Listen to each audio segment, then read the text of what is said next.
ஆக்கிரமிப்பு அகற்றி அந்த இடத்தை மீட்க செல்லும் அரசு அதிகாரிகள் அங்க இருக்கக்கூடிய முதியவர்கள், பெண்கள், குழந்தைகளிடம் எப்படி நடந்துக்கணும்? ஒருவேளை அதிகாரிகள் அத்துமீறல் செய்தாலோ அத்துமீறலால பாதிக்கப்படக்கூடிய மக்களுக்கு சட்டம் என்ன பாதுகாப்பு கொடுக்கும்? Tamil Nadu land encroachment act 1905, Tamil Nadu boundary and services act 1923, Bharat நியாய சங்கீதா ஆக்ட் 2023, இந்தியன் கான்ஸ்டிடியூஷன், அதுல ஸ்பெசிபிக்கா ஆர்டிகல் 21. கவர்மெண்ட் எவிக்ட் பண்றாங்க அப்படின்னாலே இப்ப நான் சொன்ன எல்லா ஆக்ட்ஸ்ல இருக்கிற டியூ ப்ராசஸ் ஆஃப் லாவை கவர்மெண்ட் ஃபாலோ பண்ணணும். வயசானவங்க, முடியாதவங்க, பெண்கள் இருக்காங்க, பிரெக்னன்ட் லேடிஸ் இருக்காங்க, மாற்றுத்திறனாளிகள் இருக்காங்க அப்படின்னா கவர்மெண்ட் அவங்களுக்கு உரிய சேஃப்டிய இல்ல ப்ரொடெக்ஷனை கொடுக்கணும். படத்துல காமிக்கிற மாதிரி நைட் டைம்ல, எக்ஸாம் டைம்ல, மழை பெய்யும் போது, திருவிழா டைம்ல அந்த மாதிரி எல்லாம் எந்த எவிக்ஷனும் நடக்காது. நீங்க உங்களோட ப்ரிப்ளைல உங்களோட நிலைமைய தெளிவா எழுதிருந்தீங்க, உங்களுக்கு மாற்று இடம் வேணும்னு நீங்க அவங்க கிட்ட கேட்டிருந்தீங்க அப்படின்னா கவர்மெண்ட் அதையும் பரிசீலனை செய்யும். மெடிக்கல்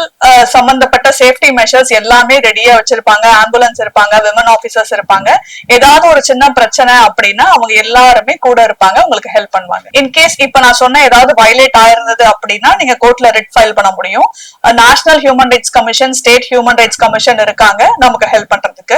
லீகல் எய்டும் உண்டு. உங்களுக்கு ப்ராப்பரா பினான்சியல் அசிஸ்டன்ஸ் இல்ல, உங்களுக்கு யாருமே ஹெல்ப் பண்ணல அப்படின்னா உங்களுக்கு லீகல் எய்ட் இருக்கு, உங்களுக்கு அவங்க ஃபுல்லா கைட் பண்ணுவாங்க.